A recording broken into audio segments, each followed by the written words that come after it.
சச்சமயங்கள் மாண்டன நாரணனை காட்டிய வேதம் களிப்புற்றது தென் குருகை வள்ளல் வாட்டம் இலாவண் தமிழ் மறை வாழ்ந்தது மண்ணுலகில் ஈட்டிய சீனத்து ராமானுஜன் தன் கண்டே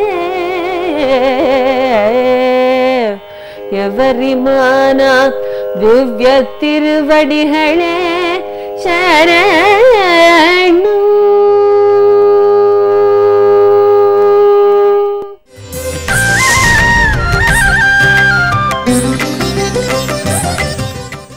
అస్మద్గురుభ్యో నమః. నమామి రామానుజమేవ దైవతం భవామి తత్పాదయుగస్య కింకరః కరోమి తత్కీర్తనమేవ సర్వదా హరామి సంసారభరం తదీక్షణాత్. తిరువరంగత్తముదనార్ మనకి అందించినటువంటి ఇరామానుస నూత్తందాది అనే దివ్య ప్రబంధంలో 54వ పాసురాన్ని మనం తెలుసుకోబోతున్నాం. వెనుకటి పాసురంలో అముదనార్లు ఈ లోకంలో భగవద్ రామానుజులు అవతరించి ఈ సమస్త లోకము కూడా ఈ విభూతులన్నీ కూడా భగవంతునివే అనే సిద్ధాంతాన్ని చాటి చెప్పారు అని అంటున్నారు. నర్పొరుల్ తన్నై ఈ నానిలత్తే వందు నాట్టినన్, ఒక మంచి సిద్ధాంతాన్ని ఈ లోకంలో స్థిరంగా ఉండేటట్లుగా చేశారు అని అన్నారు. నాట్టుగై అంటేనట బాగా స్థిరంగా ఉండేటట్లుగా చేయటం. అది ఎలా రామానుజులకి సాధ్యమైంది అంటే, మనం ఎన్నో రకాలైనటువంటి ఉపదేశాలు చేస్తాం, ప్రవచనాలు చేస్తాం, ఎన్నో విషయాలు అందరితోటి పంచుకుంటాం. కానీ అవి కొన్నాళ్ల వరకే వారికి గుర్తుంటాయి, ఆ తర్వాత మరిచిపోయేటటువంటి అవకాశం ఉంటుంది. ఏదైనా ఒక మంచి విషయాన్ని లోకంలో స్థిరంగా ఉండేటట్లుగా చెయ్యాలి అంటే దాన్ని గ్రంథరూపంగా అందించాలి. ఈ సిద్ధాంతాన్ని రామానుజులు వ్యాపింపచేసినటువంటి విధానంలో చక్కటి గ్రంథ రూపంగా అందించారు అని చెప్పడం అముదనార్ల యొక్క ఉద్దేశ్యం. ఆయన రచించినటువంటి శ్రీభాష్యాది గ్రంథ రూపంగా ఈ సిద్ధాంతం లోకంలో స్థిరపడి ఉన్నది. మొత్తమంతా భగవంతుని ఐశ్వర్యమే, భగవంతుని నియమనంలో ఉండేదే అనే విషయాన్ని ఈ లోకంలో చాలా చక్కగా చాటి చెప్పినటువంటి వైభవం కలిగిన వారు రామానుజులు అంటున్నారు. ఆ సిద్ధాంత స్థాపనలో వారికి ఆచార్యులు ఎవరు అంటే తమకుండేటటువంటి పెద్దలు, తమకుండేటటువంటి పెద్దల మాటని అనుసరించే రామానుజుల సిద్ధాంత స్థాపన జరిగింది. వారికి ఆచార్యులుగా చెప్పబడేటటువంటి వారు యామునాచార్యులు. ఆయన అంటారు, యదండమండాంతర గోచరంచయత్ దశోత్తరాణ్యావరణాని యాని చ గుణాః ప్రధానం పురుషః పరం పదం పరాత్పరం బ్రహ్మ చ తే విభూతయః.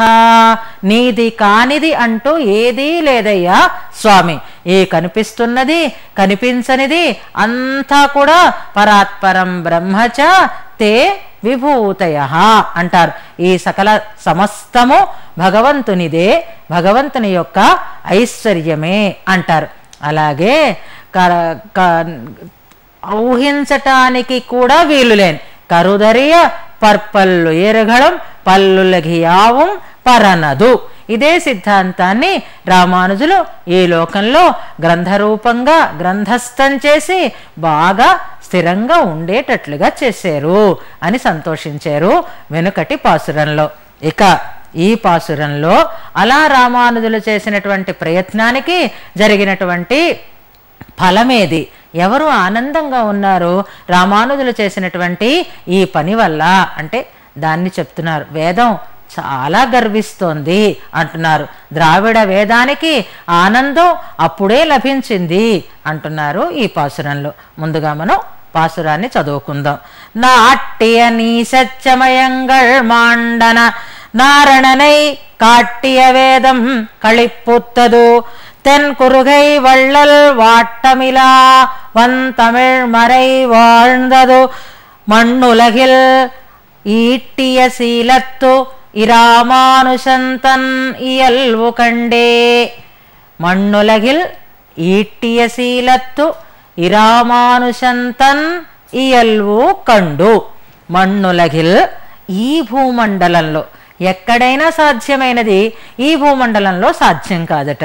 ఎందుకంటే తమస్సే ప్రధానంగా కలిగినటువంటి లోకం కనుక, చీకటే బాగా పెంచేటటువంటి స్థానం కనుక ఇక్కడ ఉన్న జ్ఞానం కూడా ఊడిపోతుంది, ఉన్న తెలివి కూడా లేకుండా పోతుంది.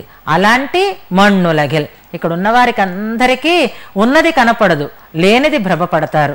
అలాంటి వాళ్ళందరూ ఎదురుగా మంచివాళ్ళు ఉన్న ఆ మంచితనాన్ని గుర్తించలేని అజ్ఞానంలో ఉంటారు. అలాంటి మన్నులగిల్ ఈ భూమండలంలో విపరీత జ్ఞానాన్ని కలిగించేటటువంటి ఈ భూలోకంలో ఎంత ప్రసిద్ధిని పొందేరు రామానుజులు. ఈట్టియ శీలత్తు ఇరామానుషన్ అంటారు. ఈ ఈట్టియ అలా అలా అలా జాగ్రత్తగా పోగు చేసుకున్నారట తమ యొక్క శీలాన్ని, తమ యొక్క స్వభావాన్ని అందరూ తెలుసుకునేటట్లుగా చేశారు. అంతే మహానుభావులు జ్ఞానులు తెలుసుకోవడం పెద్ద విశేషం కాదు. ఏమీ తెలియని వారికి కూడా రామానుజులు ఇంత గొప్పవారు అని రామానుజులని సేవించేటట్లుగా వారు మారిపోయేటట్లుగా చేశారు భగవద్ రామానుజులు. ఎలాగా అంటే ఒక కొంగు పిరాట్టి, ఒక గోప వనిత, వీళ్ళందరినీ మనం చెప్తుంటే వీళ్ళు నిజంగా జ్ఞానవంతులు కాదు. ఏదో విదేశం నుంచి రామానుజులు ఉండేటటువంటి శ్రీరంగంలో కొన్నాళ్ళు ఉంది ఒక స్త్రీ భర్తతో కలిసి.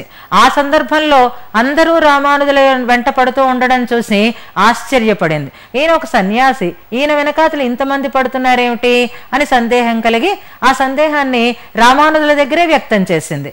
రామానుజులు చెప్పారు తన దగ్గర ఉండేటటువంటి ధనమేదో, ఆ మంత్రాన్ని తనకి కూడా ఇవ్వమని అడిగింది.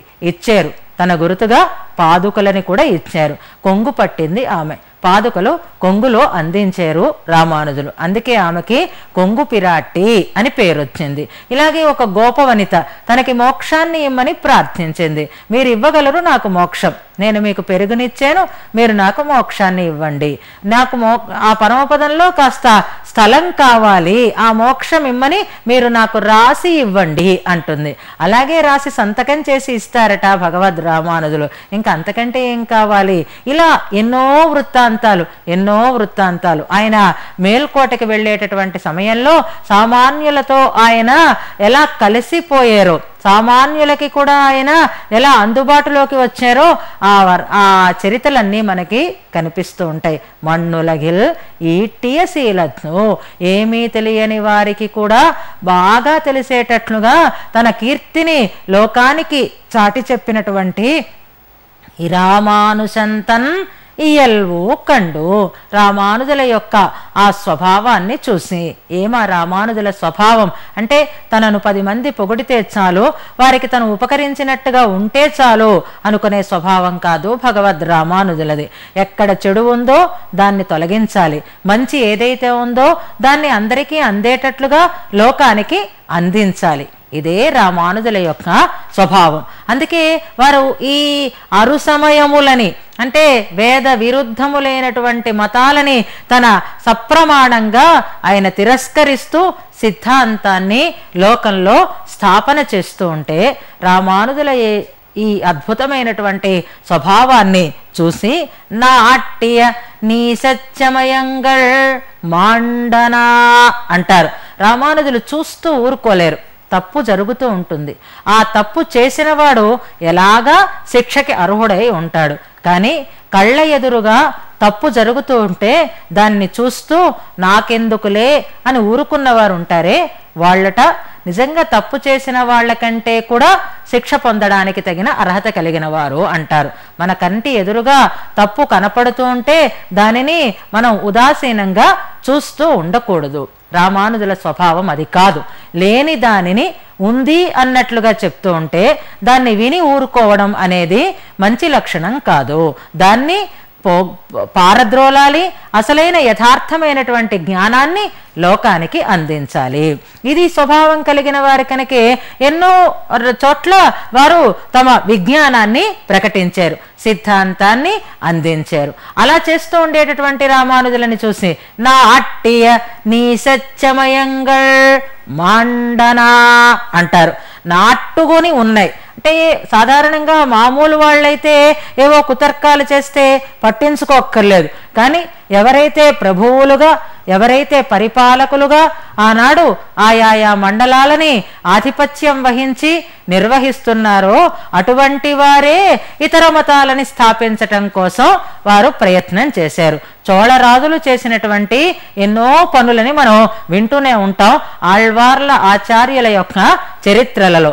యామునాచార్యుల కాలంలో చోళరాజు ఎలా సజ్జనులకి కాస్త కష్టాన్ని కలిగించేటట్లుగా ఉన్నాడో, విద్వజ్జన కోలాహలుడనేటటువంటి ఒక ఆస్థాన పండితుని యొక్క ప్రభావంతో ఆయన ఎలా ప్రవర్తించాడో యామునాచార్యుల వారి చరిత్ర మనకి తెలియచేస్తుంది.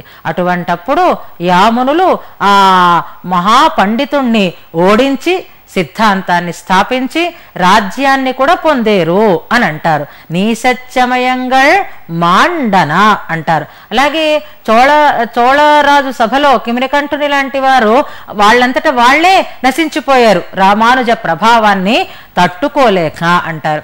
ఆ క్రిమికంఠుడు పరిపాలిస్తూ ఉండేటటువంటి రోజులలో రామానుజుల వారు పశ్చిమ దేశానికి తరలి వెళ్ళారు. అక్కడ కూడా అదే ఇబ్బంది కలిగింది. అక్కడ కూడా పరిపాలకుడుగా ఉండేటటువంటి ఆ రాజు ఉన్నాడే, ఆయన కూడా వేదబాహ్య మతస్థుల యొక్క ప్రభావానికి లోనే ఉన్నాడు.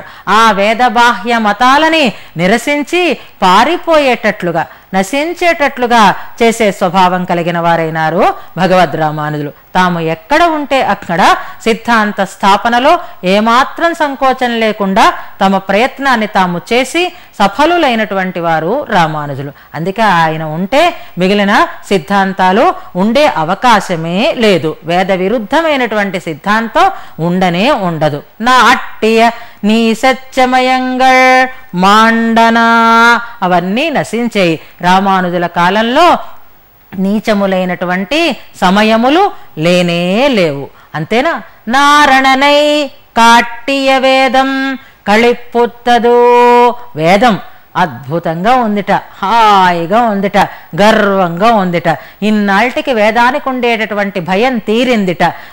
నన్ను రకరకాలుగా అర్థాలు చెప్పి తమ అల్పమైనటువంటి తెలివితో అపార్థాలని చెప్పేటటువంటి వారు ఎంతమంది ఉన్నారో అని బెంగపడుతూ ఉందిట, భయపడుతూ ఉందిట ఇంతవరకు వేదం. కానీ ఎప్పుడైతే రామానుజులు సప్రమాణంగా చక్కటి సిద్ధాంతాన్ని లోకానికి అందించారో, వేదాంత అర్థాలని అందంగా వివరిస్తున్నారో, అపార్థం లేకుండా యథార్థంగా ఎలాగైతే తెలియచెప్తున్నారో అప్పుడు నారణనై కాట్టియ వేదం కళిప్పొత్తదో.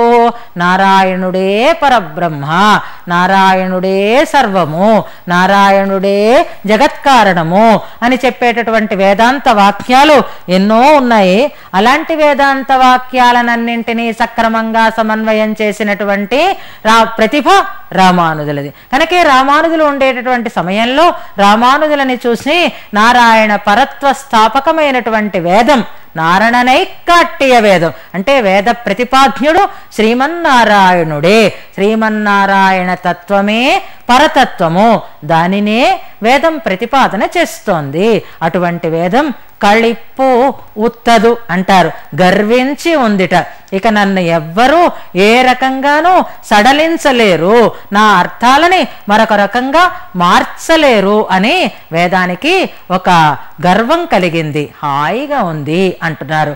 వేదం అంటే కేవలం సంస్కృత వేదం మాత్రమే కాదు, ఆ వేదార్థాన్నే ఇంకా సులభంగా, ఇంకా అనుభవపరంగా, ఇంకా అందంగా, ఇంకా అందరికీ అందేటట్లుగా అందించినటువంటిది ద్రావిడ వేదం అంటారు.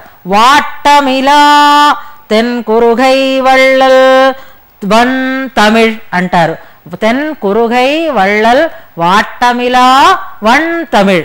కురుగాపురిలో అవతరించినటువంటి శఠగోపులనేటటువంటి మహానుభావుల ద్వారా లోకానికి అందినటువంటి ద్రావిడ వేదం తిరువాయుమొഴి అనేటటువంటి దివ్య ప్రబంధం, లేదా అంతమంది ఆళ్వార్ల ద్వారా, శఠగోపులు అన్నారు అంటే శఠగోపులు మిగిలిన వారికి అందరికీ ఉపలక్షణంగా మనం తీసుకోవచ్చు, వారు అవయవి కనుక. ఆ ద్రావిడ వేదంలో వాట్టం లేదు అంటున్నారు, సంకోచం లేదు. అంటే నారాయణ పరత్వాన్ని చెప్పడంలో సందేహించరు. ఇంకా సంస్కృత వేదంలో నారాయణ శబ్ద ప్రయోగం మనకి తక్కువగా కనిపిస్తుంది. సత్ అని, బ్రహ్మ అని ఇలాంటి పదాలతో ఆ తత్వ ప్రతిపాదన జరుగుతూ ఉంటుంది. కానీ ఈ ద్రావిడ వేదంలో నారాయణ పదం, నారాయణ పరత్వం చాలా స్పష్టంగా మనకి తెలియజేయబడుతూ ఉంటుంది. అర్థపంచకం మనకి ఇందులో చాలా అందంగా చెప్పబడుతూ ఉంటుంది. ఆ నారాయణుని ఆశ్రయించిన వారు ఏ ఫలాన్ని పొందుతారో చెప్తారు. ఆ ఫలాలు ఐహలౌకికమైన ఫలాలు, అలాగే పారలౌకికమైనటువంటి ఫలాలు అని చెప్తారు. వాట్టమిలా వన్ తమిళ్ మరై వాళ్దదు అంటున్నారు. ఏమాత్రం సంకోచం లేని, ఈ సంకోచం సంస్కృత వేదంతో చాలా చక్కగా సాటి అయినా సంస్కృత వేదమే వేదము, ఈ ద్రావిడ వేదం వేదంతో సమానమైనది కాదు అనే సంకోచం మీకు కలగాల్సినటువంటి అవసరం లేదు. సంస్కృత వేదంలో చెప్పబడినటువంటి విషయాలన్నీ ఇంకా వివరంగా ద్రావిడ వేదంలో ఆళ్వార్ల చేత ప్రతిపాదింపబడ్డాయి. పొందేవాడెవడు, పొందించే ఉపాయమేది, ఆటంకములు ఏవి, ఫలమేవి, ఎవరు పొందాలి అంటూ ఈ అర్థపంచకాన్ని చాలా అందంగా వివరించినటువంటి ద్రావిడ వేదం రామానుజులు అవతరించిన తర్వాతే నమ్మాళ్వార్ల తిరువాయుమొഴి బాగా లోకానికి అందింది. ఆళ్వార్ల యొక్క అరుళిచెయల్ అంటారు, అంటే ఆళ్వార్ల యొక్క దివ్య ప్రబంధాలు. అవి శాస్త్రంగా అనిపించవు, అనుభవంగా అనిపిస్తాయి. అనుభవం కనుక అది చాలా సులభం అనిపిస్తుంది, దానిలో లోతు లేదు అని అనిపించవచ్చు. కానీ అద్భుతమైనటువంటి గంభీరమైనటువంటి అర్థాలని ప్రతిపాదన చేస్తూ ఉండేదే ద్రావిడ వేదం కూడా.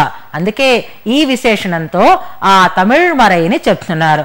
వాట్టమిలా వన్ తమిళ్ మరై వాళ్దదు అంటున్నారు. హాయిగా ఉందిట, సంతోషంగా ఉందిట. సంతోషంగా ఉండడం, లోకంలో ప్రకాశిస్తూ ఉండడం అంటే అందులో ఉండేటటువంటి విశేషార్థాలు అందరికీ తెలిసేటట్లుగా ఉంది. ఈ వేదంలో ఈ విషయం చెప్పబడింది అని ఆ ద్రావిడ వేద వైభవాన్ని లోకమందరూ తెలుసుకునేటట్లుగా రామానుజులు దాన్ని ప్రచారంలోకి తెచ్చారు. ఇవన్నీ జరిగింది ఎప్పుడుట అంటే సంస్కృత వేదానికి అద్భుతమైనటువంటి స్థితి, ద్రావిడ వేదానికి ఆనందమయమైనటువంటి స్థితి రామానుజుల యొక్క కాలంలో లభించింది. తర్వాత కూడా అదే కొనసాగుతోంది. ఈ లోకంలో ఈట్టియ శీలత్తు ఇరామానుషంతన్ ఇయల్వు కండే. ఇటువంటి స్వభావం కలిగినటువంటి రామానుజులని చూసి సంస్కృత ద్రావిడ వేదములు ఆనందమయంగా ఉన్నాయి, అద్భుతమైనటువంటి వైభవంతో విరాజిల్లుతున్నాయి అంటున్నారు ఈ పాసునంలో. ఎంబెరుమానార్ తిరువడిగళే శరణం.